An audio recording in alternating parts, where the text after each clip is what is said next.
Hello, नमस्कार दोस्तों। आज हम संज्ञा प्रकरण का जो टॉपिक है वो ग्रेड सेकंड में संज्ञा प्रकरण में इत संज्ञा है और संयोग संज्ञा है, सन्निहिता संज्ञा है, सवर्ण संज्ञा है, उदात्त है, अनुदात्त है, शोरित है, उच्चारण स्थान है और पद है। और इन टॉपिकों में हम आज इत संज्ञा पढ़ने जा रहे हैं। तो इत संज्ञा में जो भाग है वो अष्टाध्यायी में इत संज्ञा विधायक सूत्र सिर्फ 6 दिए गए हैं। अष्टाध्यायी के हिसाब से इत संज्ञा विधायक सूत्र 6 हैं। और समझने के तरीके से आपको ऐसे समझना है, जैसे देखो स्वरों की इत संज्ञा है, जैसे ये है स्वरों की इत संज्ञा है, तो स्वरों की इत संज्ञा करने वाला जो सूत्र है वो उपदेशे अजोनासिकित है, ये स्वरों की इत संज्ञा करता है। अब इसके बाद में जो व्यंजनों की इत संज्ञा करता है वो है हलंतम, ये व्यंजनों की इत संज्ञा करता है। ठीक है, उसके बाद में देखो उपदेशे अजनुनासिक, इसको बिल्कुल खोल के पढ़ना है अपने को। जैसे उपदेशे है ना, उपदेशे अजनुनासिकित है, तो उपदेशे से उपदेश हो गया और अज का मतलब हो गया अच, मतलब शोर हो गया। ठीक है, और अनुनासिक में मुख और नासिक दोनों मिले हुए हैं, मुख और नासिक ये दोनों मिले हैं, और शोरों में मुख और नासिक इन दोनों की संज्ञा होती है।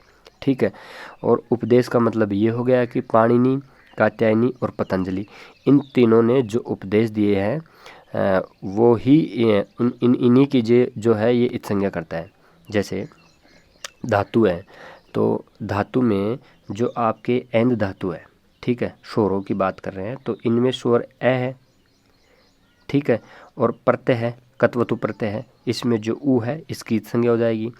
आगम है, नुम आगम है, नुम में जो ऊ है इसकी इत संज्ञा हो जाएगी। किससे? उपदेश से, अज अनुनासिक इत से, क्योंकि इसमें जो ये है ये स्वर है। ठीक है, उसके बाद में ये भी देखना है अपने को, जैसे लण है, लण सूत्र में भी एक ही होती है। सिर्फ ये जो लण सूत्र में ये है जो एक ही इत संज्ञा होती है। बाकी जो माहेश्वरी सूत्र है उसमें सबसे हलंतम से ही होती है। जैसे व्यंजनों की बात करें तो व्यंजनों में जैसे हलंतम है, हल अंतम, मतलब जिसके अंत में हल हो उसकी संज्ञा करेगा। जैसे व्यंजन अंतिम में होने वाला, जैसे उपदेश अवस्था में, तो ये व्यंजन जिसके अंत में होगा उसकी उपदेश अवस्था के अंदर ये क्या करता है, इत संज्ञा करता है। जैसे धातु की बात करें तो डुपचस जो धातु है उसमें शय की इत संज्ञा करेगा।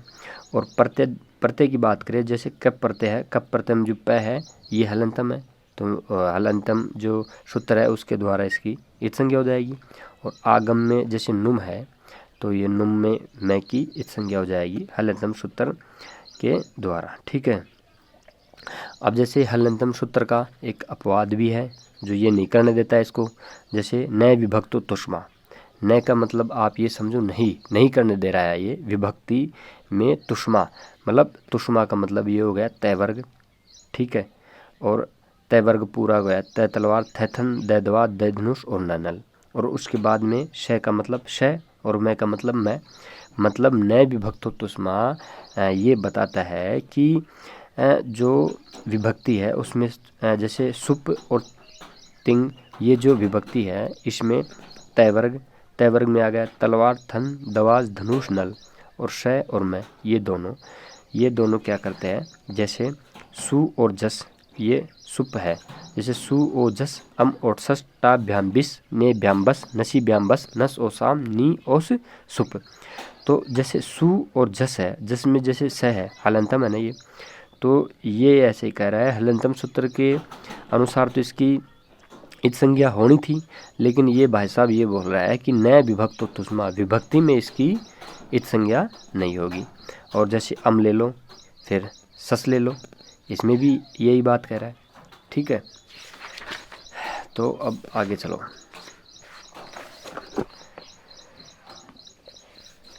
जैसे अब धातु के प्रारंभ में जो सूत्र काम करते हैं वो देखते हैं। जैसे सूत्र है आधिरीय टुडव, ये जो आधिरीय टुडव सूत्र है ये क्या कहता है कि प्रारंभ में, मतलब किसके, धातु के प्रारंभ में यी, टू और ढू, धातु के प्रारंभ में यी, टू और ढू धातु की, जैसे यी और भी, ये भी धातु है, तो तो इसकी जो प्रारंभ में ये है ना, इसकी क्या हो जाएगी, इत संज्ञा हो जाएगी। जैसे टू नदी है, ये क्या है, धातु है, तो इसमें जो टू है उसकी क्या हो जाएगी, इत संज्ञा हो जाएगी।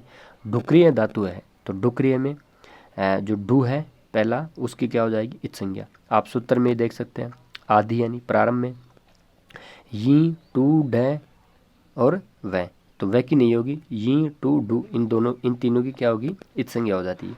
जैसे आप ऐसे भी समझ सकते हैं, टू प्लस इत मतलब टिवित, और ढू प्लस इत डिवित, इनकी भी होगी। ये सस्पेंस के हैं, कई बार अपवाद में पूछ लिए जाते हैं ये, तो इनको भी आप देख लेना, ठीक है। उसके बाद में जो प्रत्यय के प्रारंभ में है, प्रत्यय के प्रारंभ में जैसे स प्रत्यय एक सूत्र है, ये प्रत्यय के प्रारंभ में कार्य करता है। जैसे सूत्र है श प्रत्यय और चूटू, ये दो सूत्र है, ये दोनों सूत्र प्रत्यय के प्रारंभ में कार्य करते हैं। तो अपन देख लेते हैं, स प्रत्यय से देख लेते हैं। स प्रत्यय जो सूत्र है ये प्रत्यय के प्रारंभ में स्थित है। मूर्धन्य से की क्या करता है, इत संज्ञा करता है। जैसे शोन और शप और शाकन, ये जो तीन प्रत्यय है ना, इनकी क्या करता है, ये जो प्रारंभ में श है, इसके प्रारंभ में श है, और शाकन के प्रारंभ में श है, इसकी क्या करता है, ये इत संज्ञा करता है। और नीश प्रत्यय में स की इत संज्ञा हलंतम से होगी। ये सिर्फ आपको ध्यान देनी बात है कि जो नीश प्रत्यय है ना, नीश जो प्रत्यय है, इसमें जो स की इत संज्ञा है ना, ये हलंतम से होगी। और ये तो सीधा सा दिख ही रहा है भाई, अंत में है तो इसी से होगी, इसमें तो कोई, लेकिन क्या है कई बार ये कंफ्यूज में पहुंच लेता है, तो इसको भी आज आपको ध्यान में रखना है, ठीक है। उसके बाद में जैसे चूटू है, तो ये चूटू देख लो दूसरा नंबर का, ये भी प्रत्यय के प्रारंभ में ही है। जैसे च वर्ग और ट वर्ग, ये दोनों क्या करता है, चूटू के आप सूत्र से समझ लो, चूटू मतलब च वर्ग और ट वर्ग, ये भी प्रत्यय के प्रारंभ में स्थित है। ये प्रत्यय के प्रारंभ में स्थित च वर्ग और ट वर्ग की इत संज्ञा होती है, ठीक है। जैसे चाप, डाप, ताप, ण्यत और णुवल, ये क्या है, प्रत्यय है। तो इसमें चाप में च वर्ग आ रहा है ना, चाप में च वर्ग आ रहा है, और डाप में भी आ रहा है, ठीक है, ताप में भी आ रहा है, ट वर्ग वाला आ रहा है, इसमें भी ट वर्ग वाला आ रहा है। अब णत में देखो नए की इत संज्ञा हो जाएगी, णुल में भी नए की इत संज्ञा हो जाएगी। तो आपको इस प्रकार से ये देखना है, ठीक है। इसके बाद में तद्धित प्रत्ययों के अलावा लशक व तद्धिते, मतलब तद्धित प्रत्ययों के अलावा जो लशक व तद्धिते है ना, ये ल, श और क वर्ग की इत संज्ञा करता है। इस सूत्र को देख लेना, ये 6 नंबर का सूत्र है, प्रत्यय के प्रारंभ में कार्य करता है ये, ठीक है। जैसे लप, लुट, शश, क्षत्रि और कत्वतु, सिर्फ ये किसका कार्य करता है, तद्धित प्रत्ययों के अलावा काम करता है ये सूत्र। कौन सा, लशक व तद्धिते। वो तो जैसे ल च लच हो गया, जैसे और कन हो गया, कन प्रत्यय में ल और क की नहीं होगी, क्योंकि यह तद्धित प्रत्यय है। तो आपको ये भी कंफ्यूज वाले हैं, देख लेना इसको। जो ये है आपको लच है और कन है, लच और कन प्रत्यय में ल और क की नहीं होगी, क्योंकि ये तद्धित प्रत्यय है। और ये सूत्र यही कह रहा है कि तद्धित प्रत्ययों के अलावा जो लशक सूत्र है, ये तद्धित प्रत्ययों के अलावा प्रत्ययों में ही इत संज्ञा करता है, लश और क वर्ग की इत संज्ञा प्रारंभ में करता है, ठीक है। अब इसके बाद में देखो, जैसे उपर्युक्त 6 सूत्रों के अलावा एक वार्तिक भी है जो ये कार्य करती है। जैसे इर इत संज्ञा वक्तव्य, इर इत संज्ञा वक्तव्य, धातु के अंत में ये इसका कहना ये है कि जो धातु के अंत में बाकी सारे धातु के पहले थे, ये धातु के अंत में है। ये बाकी सारे जो सूत्र थे, वार्तिक के अलावा जो सूत्र थे, बाकी सारे धातु के पहले थे, और ये क्या है, धातु के अंत में है।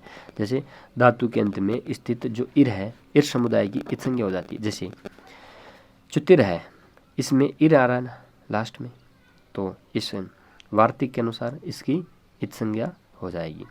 छिदिर है, इसकी भी इत संज्ञा हो जाएगी। दृशिर है, इसकी भी इत संज्ञा, और युजिर है, इसकी भी इत संज्ञा है। मतलब आप ये समझो कि इर इत संज्ञा वाली जो धातुएं हैं, इरित मतलब इर प्लस इत धातुएं कहलाती हैं। ये आपको ध्यान रखना, ठीक है दोस्तों।